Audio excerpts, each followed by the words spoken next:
அபிராமி பட்டரை சிந்திக்கக்கூடிய அதே வேளையிலே அந்த ஸ்தலத்திற்கு என்ன பெருமை இருக்கிறது என்பதை சிந்தித்தால்தான் அந்த ஸ்தலத்திலே வீற்றிருந்து அருள்பாலிக்கக்கூடிய அகிலாண்ட கோடி பிரம்மாண்ட நாயகி எந்த அளவிற்கு அபிராமி பட்டரை ஆட்கொண்டிருக்கிறாள் என்பது நமக்கு தெளிவாக புரியும்.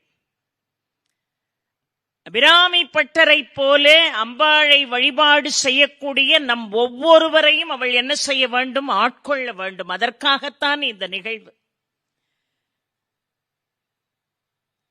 மேலோட்டமாக சில காரியங்களை பார்க்காமல் ஆழ்ந்து சிந்தித்து அனுபவித்து அந்த ஸ்தலத்தினுடைய பெருமையை, அம்பாளுடைய அனுகிரகத்தை நாம் உணர்ந்தோம் என்று சொன்னால் நிச்சயமாக நாமும் முக்தி பெறுவது திண்ணம்.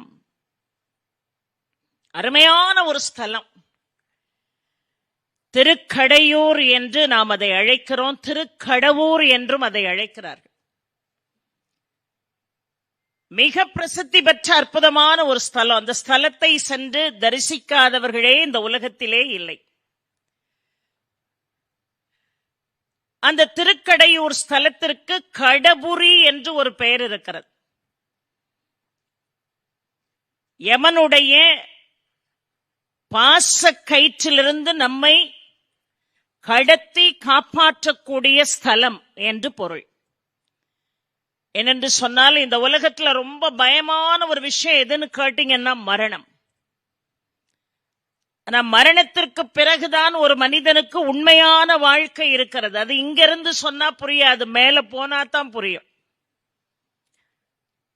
அது இன்னொரு உலகம், மிகவும் சுபிட்சமான ஒரு உலகம். இந்த மானுட பிறவியை கடந்து முக்தியை அடைய வேண்டும் என்பதற்காகத்தான் அருளாளர்கள் அத்துணை பேரும் நமக்கு வழிகாட்டினார்கள்.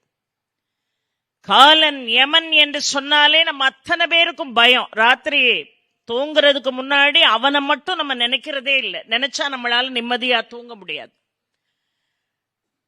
ஆனா இறை நம்பிக்கை இருந்தா மரணம் என்ன செய்யும் அப்படிங்கிற எண்ணம் நமக்கு வந்துடும். அதனாலதான் அருணகிரிநாத் சுவாமிகள் கார் மாமிசை காலன் வரில் கலப தேர்மாமிசை வந்து எதிரப்படுவாய் தார்மார்ப வலாரி தலாரி எனும் சூர் மாமடிய தொடுவேலவனே என்று பாடினார்.